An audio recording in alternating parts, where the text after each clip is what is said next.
Primero, la violencia de Estado en México, de la cual comentamos mucho, y luego me pidió que leyera Las mujeres del alba. Creo que de alguna manera quedé conectado a esta última novela, que fue la última de él, y después, cuando la editorial me pidió que escribiera el epílogo a propuesta de Susana, precisamente, se inició para mí un periodo de muchas emociones. Yo quiero decirles, y lo decía ayer, que duré más de un mes intentando escribir el epílogo y no podía porque la carga de la emoción de leer la novela no me permitía por ningún motivo romper esa atmósfera, ese momento que estaba creando Carlos. Finalmente lo que hice fue que me comuniqué con Lucy, su secretaria de muchos años, con Susana. Les pedí que me platicaran de los últimos días de Carlos y de esta manera decidí que iba a hacer el epílogo de la novela, pero también iba a hacer el epílogo en la vida de Carlos Montemayor, y se entrelazan ambas cosas. Cuando Carlos estaba en la secundaria, cuando estaba en tercero de secundaria, se estaban iniciando en Parral las grandes caravanas campesinas, encabezadas por Álvaro Ríos. Los años de 1960 fueron años de mucha movilización en todo el estado de Chihuahua. Ciudad Madera es el epicentro donde confluyen prácticamente todos los acontecimientos históricos del estado de Chihuahua. Fue un lugar de pobladores rarámuris desde antes de la colonización. Fue una misión jesuita. Fue un lugar que se convirtió en latifundio después de que las compañías deslindadoras despojaron a muchos de los colonizadores de las tierras que habían ocupado durante generaciones. Pero además, en Ciudad Madera se estableció el proyecto forestal, el proyecto de aserradero más grande de América en 1906. Les digo brevemente que en Chihuahua lo que caracteriza todo el siglo XIX es la desproporción entre el territorio y los habitantes. Chihuahua, hasta antes de la invasión norteamericana y el despojo del territorio de México, rebasaba los 30 millones de hectáreas.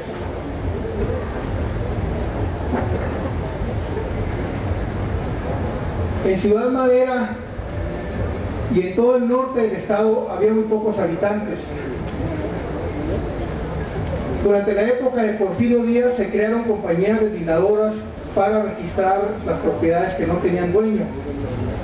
Originalmente era un proyecto que tendía a regularizar la tenencia de la tierra, porque no se sabía de quiénes eran las tierras. Este proyecto de regularización se convirtió en el conducto más grande de despojo. Las compañías deslindadoras tenían derecho a la tercera parte de todas las tierras que regularizaran, pero además podían comprar a precios muy bajos la otra tercera parte. ¿A qué condujo esto?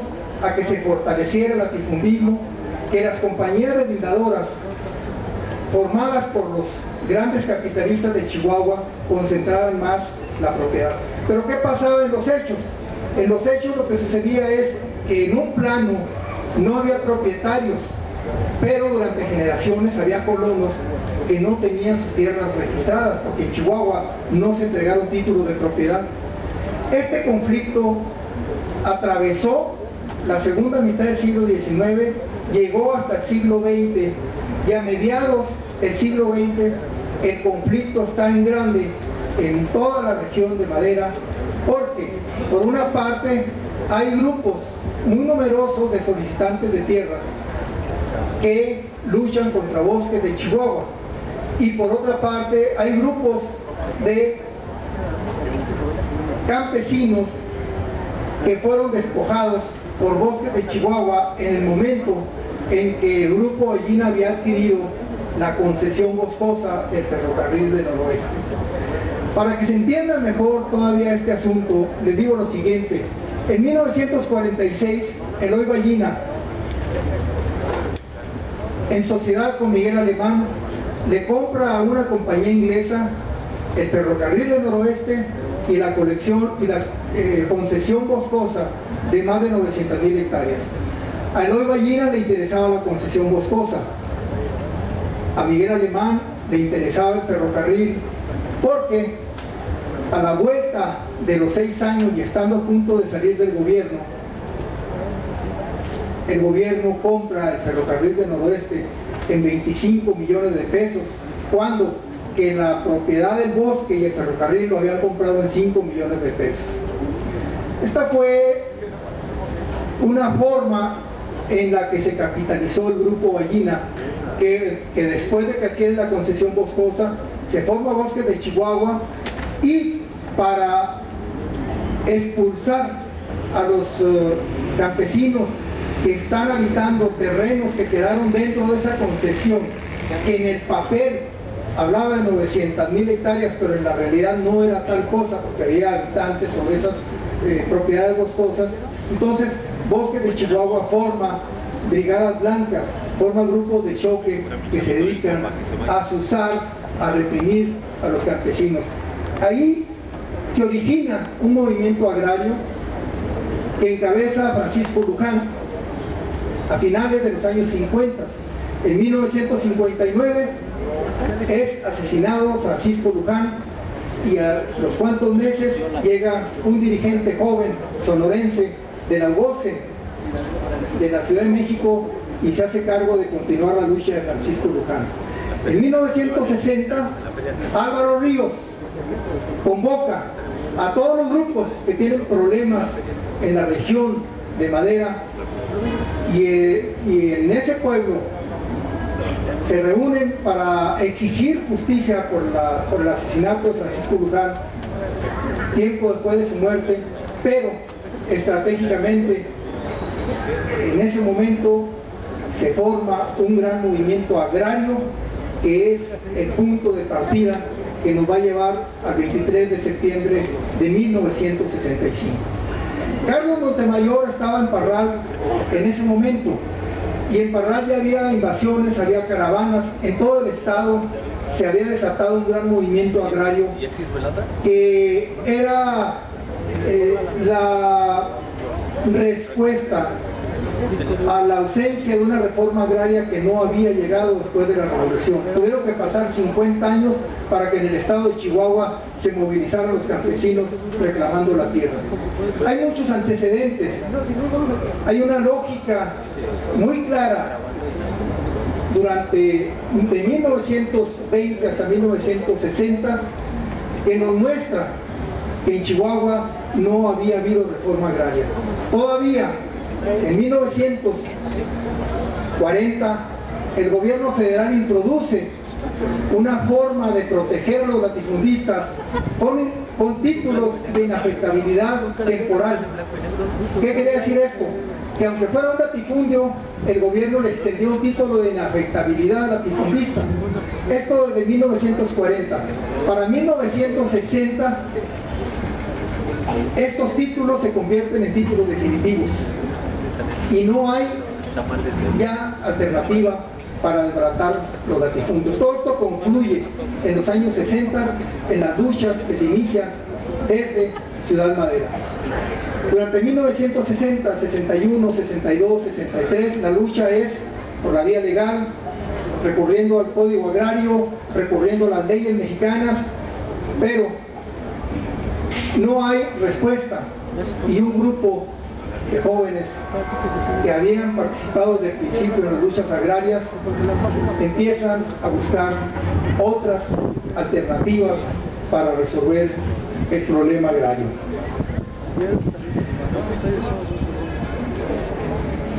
A Carlos le gustaba platicar que en septiembre de 1965, cuando él empezaba la carrera de Derecho en la UNAM y no sabía que iba a ser escritor, un día saliendo de clase se había topado en los pasillos con un periódico mural en donde se exponían imágenes y notas del estado del asalto, del estado de Chihuahua, del asalto guerrillero al cuartel de Ciudad Madera el día 23. Entre los rostros de los guerrilleros muertos identificó al de Pablo Gómez y al de Arturo Báñez, a quienes había conocido 2 años antes cuando era estudiante en la preparatoria de Chihuahua. Le indignó que la prensa los presentara como delincuentes gatilleros, porque él conocía su honestidad y su generosidad, y le sorprendía que la versión oficial pudiera desvirtuar brutalmente la realidad humana y aplastar la dignidad de unos hombres de grandes ideales. Ante las imágenes del periódico mural, se hizo una promesa de juventud: revelar algún día las causas de aquella lucha y mostrar quiénes eran verdaderamente aquellos jóvenes guerrilleros. El 23 de septiembre de 1965, al amanecer, un grupo de jóvenes y adultos decidió atacar el cuartel militar de Ciudad Madera porque estaban seguros de que desde ahí se iba a iniciar una nueva revolución. El grupo fue aniquilado, no todos murieron, algunos se salvaron, pero además atrás de ese grupo quedaron cientos, quizá miles de campesinos que estaban enterados, que estaban informados, otros guerrilleros que por cuestiones del clima, de la lluvia, de las crecientes, no alcanzaron a llegar antes del asalto como habían quedado, y de esta manera se escribió una de las páginas heroicas más importantes de la segunda mitad del siglo XX mexicano. Ciudad Madera se convirtió en el referente de todas las luchas posteriores, del 68, de los 70, de todas las luchas que ha habido en este país, y de alguna manera sigue siendo una estrella que ilumina las luchas del pueblo, porque el heroísmo de los guerrilleros de Ciudad Madera quedó como un ejemplo de congruencia, como un ejemplo de amor a la patria. Carlos estaba muy relacionado con estos acontecimientos sin ser un protagonista de la guerrilla. Él como estudiante siguió durante todo el tiempo no solamente lo que fue el asalto al cuartel el día 23, sino que posteriormente en 1968 se formó una nueva guerrilla comandada por Óscar González Equiarte, que había sido condiscípulo de Carlos en la escuela, y nuevamente Carlos vivió en carne propia el fusilamiento, porque en este caso ya no fue un enfrentamiento, fue un fusilamiento de los guerrilleros a quienes aprendieron en la sierra y prácticamente los masacraron. No podía quedar en el olvido esa promesa que se había hecho Carlos en 1965, pero Carlos tuvo que dar un rodeo.